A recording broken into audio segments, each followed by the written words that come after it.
Hello नमस्कार, मैं विवेक दुबे स्वागत करता हूँ आपका 3ds मैक्स के इस कंप्लीट जर्नी सीरीज़ पे। तो देखिए ऑलरेडी हमने जो पिछला वीडियो है उस पे समझा है, देखा है कि आप किस तरीके से इन सारे प्रिमिटिव्स को क्रिएट करेंगे और इनके पैरामीटर्स को आप चेंज करेंगे। आज की इस वीडियो में आपको बताने वाला हूँ कि आप किस तरीके से 3ds मैक्स पे अपने प्रोजेक्ट को ऑर्गेनाइज करेंगे। देखिए प्रोजेक्ट को ऑर्गेनाइज करना क्या होता है और आपको ऑर्गेनाइज करने के फ़ायदे क्या होते हैं उसको भी आपको समझना होगा।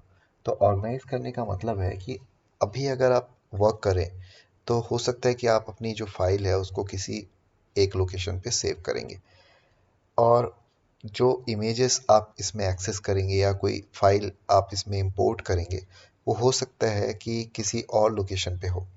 तो ऐसे सिचुएशन पे चीज़ों को ऑर्गेनाइज करना यानी अपने पूरे फाइल को और प्रोजेक्ट को ऑर्गेनाइज करना मुश्किल हो जाता है। यानी कि आपको जो भी चीज़ें एक्सेस करनी होगी आपको उसको ढूंढना होगा या फिर आप इस सिस्टम से किसी दूसरे सिस्टम पे अपने फाइल को ले करके जाना चाहते हैं, यानी इस कंप्यूटर से दूसरे कंप्यूटर से पे ले करके जाना चाहेंगे तो भी आपको प्रॉब्लम आ सकती है। तो इन सारी चीज़ों में जो आपकी मदद करता है वो है आपका प्रोजेक्ट फोल्डर। अब बात आती है कि ये प्रोजेक्ट फ़ोल्डर हम सेट कहाँ से करेंगे। तो इसके लिए आपको जाना होगा फाइल मेन्यू पे और आप यहाँ पे देख सकते हैं आपको प्रोजेक्ट का ऑप्शन मिलता है। अभी अगर मैं इसे टियर ऑफ कर दूँ, टियर ऑफ कहने का मतलब है इस मेन्यू को अलग करूँ, तो ये सारे ऑप्शंस आपको यहाँ पे दिखाई देते हैं। जैसे कि ऑटोमेटिक स्विच, रिसेंट प्रोजेक्ट में यहाँ पे शो होता है कि मैंने जो भी प्रोजेक्ट बना करके रखा है वो सारे प्रोजेक्ट का लोकेशन यहाँ पे शो हो रहा है। इसके अलावा आप देखें तो यहाँ पे सेट एक्टिव प्रोजेक्ट का ऑप्शन है जो कि एक फ़ोल्डर सेट कर लेगा रूट पे, जो भी आपका 3ds मैक्स प्रोजेक्ट है उसके लिए। देन क्रिएट एम्प्टी प्रोजेक्ट, तो ये एक ब्लैंक प्रोजेक्ट का हायरार्की या फिर एक स्ट्रक्चर रेडी कर देगा एक रूट डायरेक्टरी पे। इसके अलावा क्रिएट डिफ़ॉल्ट है जहाँ पे आप एक डिफ़ॉल्ट जो इसमें फ़ोल्डर के स्ट्रक्चर होते हैं यानी इमेजेस के लिए या मैप के लिए ये अपने आप खुद ब खुद फ़ोल्डर बना लेगा। इन सभी चीज़ों को अभी हम प्रैक्टिकल भी देखेंगे। पहले इन एक एक ऑप्शन को हम चेक कर लेते हैं।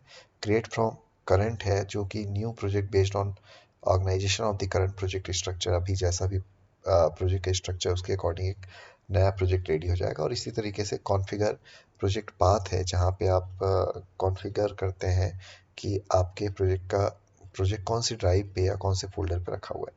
तो चलिए अभी हम एक ऑप्शन ले लेते हैं यहाँ से, वो है आपका क्रिएट एम्प्टी या फिर क्रिएट डिफ़ॉल्ट। तो अभी फ़िलहाल मैं क्रिएट डिफ़ॉल्ट कर लेता हूँ। क्रिएट डिफ़ॉल्ट करने के बाद जिस भी लोकेशन पे मुझे अपना फ़ोल्डर बनाना है उस लोकेशन पे हमें जाना है। जैसे मैं आ गया अभी डी ड्राइव पे, ओके। और फिर इसके बाद यहाँ पे आकर के मैं अपना एक फ़ोल्डर बना लेता हूँ। जैसे कि कंट्रोल शिफ्ट और एन प्रेस किया तो एक न्यू फोल्डर इसने मेरे लिए अभी क्रिएट कर दिया। और यहाँ पे आकर के मैंने दे दिया 3D मैक्स कंप्लीट कोर्स। इस तरीके से मैंने एक फ़ोल्डर बना लिया, डबल क्लिक किया और सेलेक्ट फ़ोल्डर कर दिया।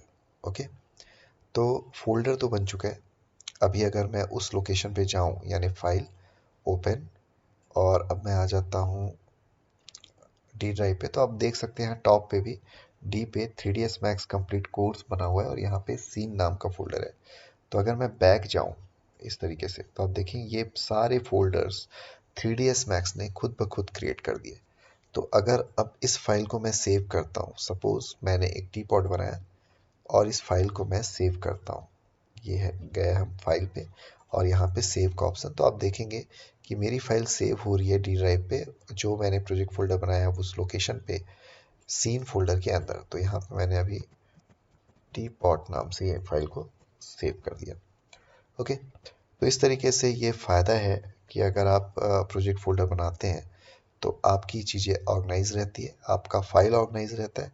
इसके अलावा इस लोकेशन पे अगर आप ध्यान दें तो यहाँ पे भी वही लोकेशन लोकेट हो चुका है डी पे 3ds मैक्स कंप्लीट कोर्स का फोल्डर। ओके, तो मैं आपसे कहना चाहूँगा कि अगर आप 3ds मैक्स पे वर्क कर रहे हैं तो इसी तरीके से आप अपने ड्राइव पे एक फ़ोल्डर बना लें और हर एक फ़ाइल को जब भी सेव करेंगे आप तो उस पर्टिकुलर ड्राइव के उस फ़ोल्डर पे ही वो सेव होने वाला है। तो ये बहुत ही इम्पॉर्टेंट ऑप्शन है 3ds Max पे, जिसको आपको सबसे पहले अपने सॉफ्टवेयर में यूज़ करना चाहिए जब भी आप कोई भी नया काम इसमें शुरू करते हैं। ओके, तो ये था आज का टॉपिक, प्रोजेक्ट फोल्डर। अगर आप इसी तरीके से 3ds Max को डे बाय डे सीखना चाहते हैं और कम्प्लीटली सीखना चाहते हैं, तो आप इस चैनल को सब्सक्राइब कर लें। साथ ही आप इस वीडियो को लाइक करें, कमेंट करके बताएं कि आपको ये जो पूरी कंप्लीट सीरीज़ है वो किस तरीके से आपकी मदद कर रही है 3ds Max को सीखने में। आ, अगर आपके मन में कोई सवाल आता है तो वो भी आप कमेंट करके पूछ सकते हैं। तो मैं आपको मिलता हूँ अब नए वीडियो के साथ, नए सीरीज़ के नए चैप्टर के साथ। तब तक के लिए लेते रहें VFX वाला ज्ञान। धन्यवाद।